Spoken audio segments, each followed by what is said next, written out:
मेरा भारत है, तू है मेरा भारत है।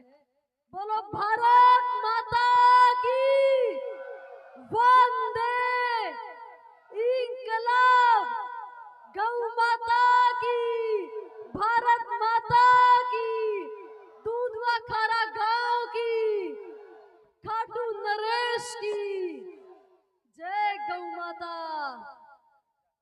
राम राम भाई सारा ने ठीक हो। भाई ने बोले है कि वे पहले 5, 7, 10 मिनट बोल दियो, उसके बाद परफॉर्मेंस करेंगे। तो इतना ही कहूंगी भाई कि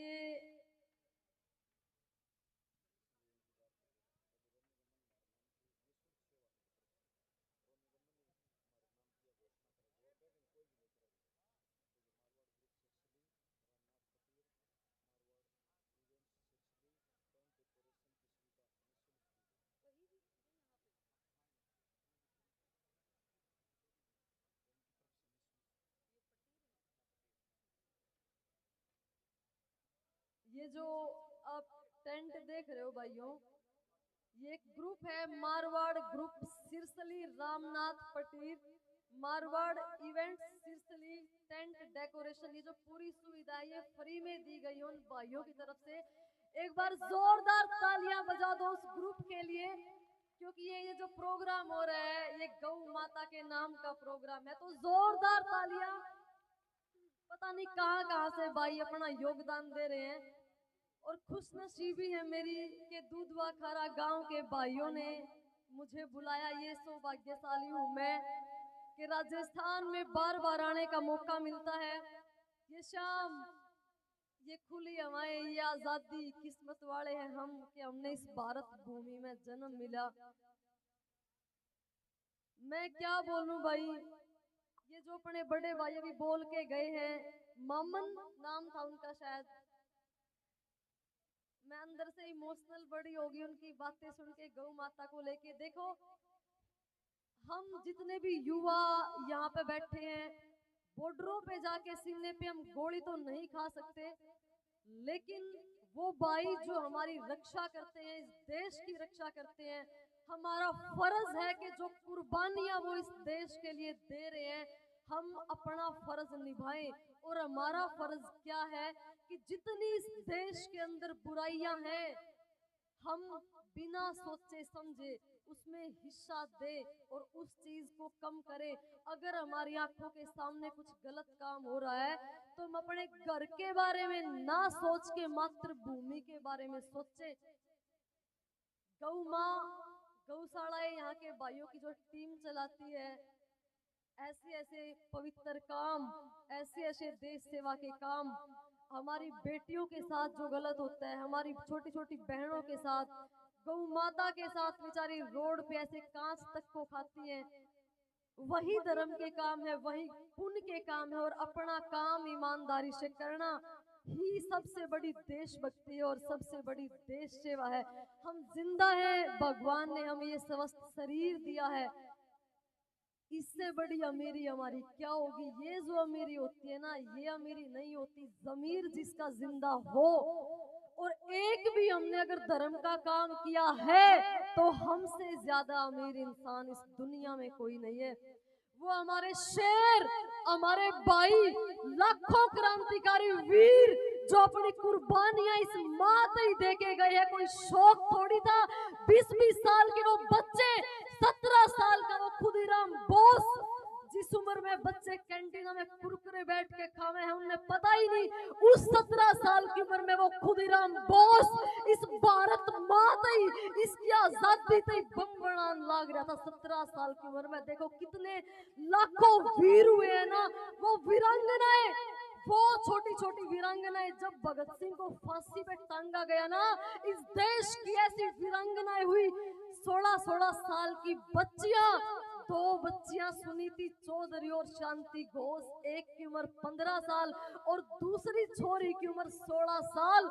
जब उन्हें पता चल गया ना कि हमारा भाई, हमारा शेर भगत सिंह फांसी पर टूट गया, कि इन अंग्रेजा ने हम खत्म करेंगे, ऐसी ऐसी देश की शेरनियां पिस्टल शाल में छुपो के लेके गई और जाके मजिस्ट्रेट के आगे पेश होगी, बोली साहब जी अपने गांव में ग्राउंड बनाना है, आप परमिशन दे दो। अंग्रेज था, अध्यक्ष था उस टाइम पे उनके जिले का, तो बोला क्योंकि अंग्रेजा का करैक्टर किसा होया करता आप सबने पता ही है, तो उनने दोनों छोरी बड़ी प्यारी थी बिठाई, बोले ठीक है बेटा परमिशन तो दे देंगे, अच्छा ले चॉकलेट खाओ एक बार, क्योंकि अंग्रेजा की नियत हमने भी रहा किसी में। तो उन बेटिया ने चॉकलेट खाई और वो बोलिया खाने के बाद बता स्वाद किसा लग गया। उनसे बोलिया चॉकलेट का स्वाद किसा लग गया, बोली जी स्वाद तो बड़ा मीठा था, और फिर श्याल में पिस्टल काटी, अरे बोली तू बताइए इसका स्वाद किसा है। देखो 15 और 16 साल की उम्र की बेटियां, और सीधा उन दो अंग्रेज थे उनके सीने में ठोक दिया। ऐसी ऐसी बेटियां इस देश में हुई है। मेरी बहनों हाथ जोड़ के रिक्वेस्ट है कि कदे भी ऐसा कर्म मत करना जिससे हमारे माँ बाप ने गर्दन नीची करनी पड़ जाए। याद रखियो उन वीरांगनाओं ने, वे बाण, वे 15 साल की, वे 16 साल की, वे 18 साल की बेटियां जिनने अपनी जवानियां जेड़ा में बिता दी।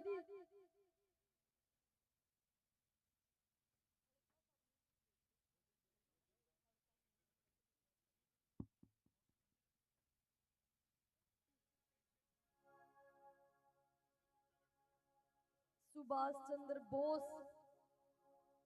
की एक बेटी थी जो बोस साहब ने गोद ली थी, जिसका नाम था नीरा आर्या। और जब बोस साहब फरार थे ना, और पूरी फोर्स, अंग्रेजों की पूरी फोर्स उस क्रांतिकारी को ढूंढ रही थी, तो वे पुलिस गरपा में, और गरपे व नीरा आर्या बेटी अकेली सुभाष चंद्र बोस की। वे उससे बोले बता तेरा बाप की थे, बता तेरा फादर की थे। वह बोली नहीं, क्योंकि उस शेर की वह बेटी थी, उस बोस की बेटी थी, उसने अपनी जुबान बंद रखी, बोले बता तेरा बाप की थे। वह फिर नहीं बोली, कॉलर पकड़ के और जेल में डाल दी। बोले ई बता तेरा बाप की थे। वह बेटी फिर नहीं बोली, इतना टॉर्चर करी गई, बोले बता तेरा बाप की थे, क्योंकि उनने पूछना था वो क्रांतिकारी छुपया तो छुपया किस कोने में है, राज उगड़वाने थे। वह बेटियां हंसन लगी, बोली कि बोस साहब तो मेरे दिल में बैठे हैं, मेरा बाप तो मेरे दिल में है, और जिस अंग्रेज के बच्चे में हिम्मत हो ना मेरे दिल में काट के देख लो, यो ये पता है मेरे बाप का। और उन अंग्रेज के बच्चा ने गरम चिमटा थे, उस बाण का सीना बार काट दिया था, उसकी छाती बार काट दी थी। भाई इसी वीरांगनाएं इस देश में हुई है, इसी शेरनियां, हमने शर्म आ जाए ऐसे ऐसे किस्से सुनने में।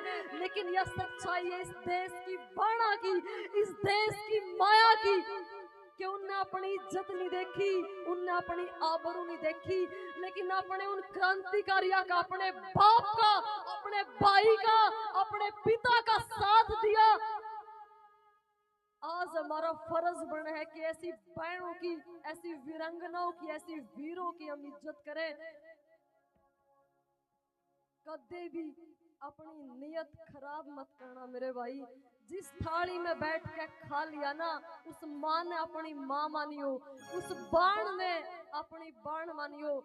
असली कमाई तो जमीर है भाई, जिसकी इज्जत चली गई ना, कोठी बंगले धन दौलत ओडी मर्सिडीज रोल्स रॉयस 2 कौड़ी की नहीं है, ये 2 कौड़ी की भी, ये तो हाथों का मैल है, किसी भी रात में कमाई जा सकती है। लेकिन किरदार जब खत्म हो गया ना, तो इंसान जीतता है लेकिन वो मुर्दा बन के जीतता है। और इज्जतदार इंसान ने बेरा है कि इज्जत होवे कि इज्जत है बड़ी ना कोई चीज कोई होंदी नु के आखिर चोरी का धन, चोरी का धन और 2 नंबर का पीसा तो किसे न फाब्या करे, और डरता कोई किससे ते नहीं बाई रहे। इज्जतदार घरा के बालक ने तो शर्म दाब्या करे, शर्म दाब्या करे। थारी बेबे दौरे कुछ नहीं भाई, बस थारी कमाई है, सारी दुनिया फिक्की है, थारी गेलिया चल पहल है भाई। और अपने कोठी बंगले ना चाहिए, रे थम गेल हो तो अपनी झोपड़ी भी मैल है भाई। एक बड़ा जोशीला सॉन्ग सुनाऊंगी भगत सिंह शेर के ऊपर। उससे पहले 2 लाइन बता दूं कि जब भगत सिंह जेल में था ना और उसने अगले दिन फांसी होने वाली थी, तो अंग्रेज भगत सिंह के पास आए और पूछे कवे है कि भगत सिंह वक्त है माफी मांग ले, तेरी फांसी टाल देंगे। क्योंकि जाडा तो अंग्रेजा के भी चढ़ रहा था कि अगर भगत सिंह फांसी पर चढ़ा दिया ना इस देश का युवा, थारा जीना आराम कर देगा। तो बोले भगत सिंह वक्त है माफी मांग ले, फांसी टाल देंगे। तो भगत सिंह ने पता है क्या जवाब दिया? भगत सिंह बोला एक बार तो तैयार हो गया, बोला चलो ठीक है लियाओ कागज पत्तर, माफी मांग लेंगे, कौन सी बड़ी बात है। वह भी सोचने लग गया कि इतनी जल्दी यो शेर तैयार कुकर हो गया कि आज तो ही नहीं तैयार हुआ था, कल ने फांसी है, जाडा चढ़ गया होगा, माफी मांगता होगा। तो उनने कागज लिया और भगत सिंह ने कागज में लिखना शुरू किया अपनी माफीनामा, यह सच्चाई है मेरे भाई। और भगत सिंह ने लिखा कि मैं भगत सिंह पूरे होशो हवास में ये कहता हूं कि कृपा मेरी फांसी टाल दी जाए।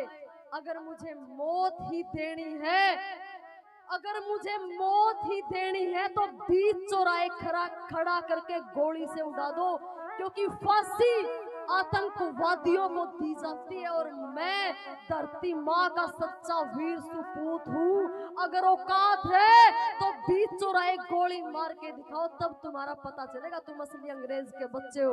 लेकिन अंग्रेजों ने भगत सिंह की वो बात भी टाल दी, आखिरी ख्वाहिश, और फांसी के फंदे पे चढ़ा दिया।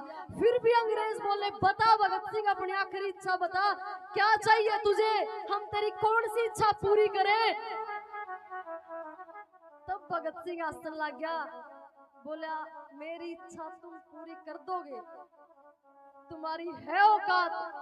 तब भगत सिंह कहता है कि तुम्हारे कर्मों की है तो बस औकात इतनी है, तुम्हारे कर्मों की है तो बस औकात इतनी है, बहाकर बेगुनाहों का लहू इतराना आता है।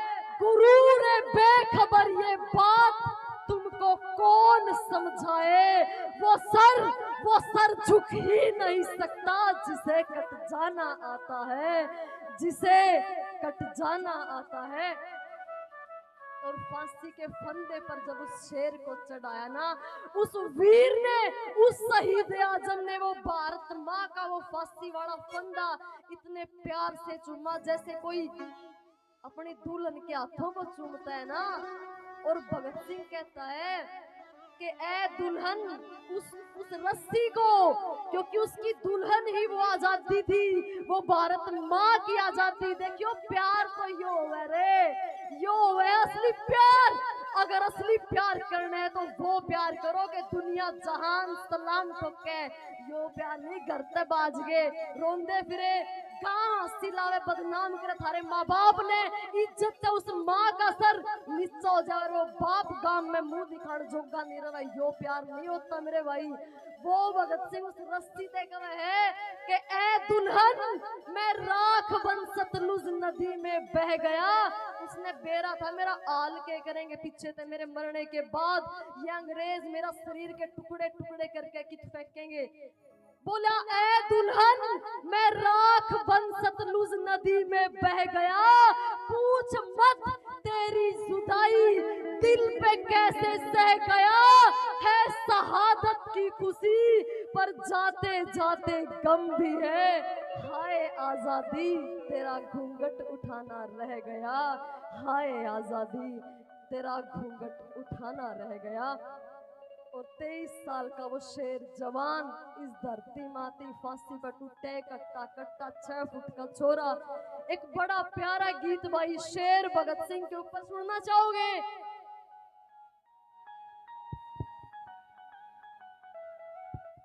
बोलो भारत माता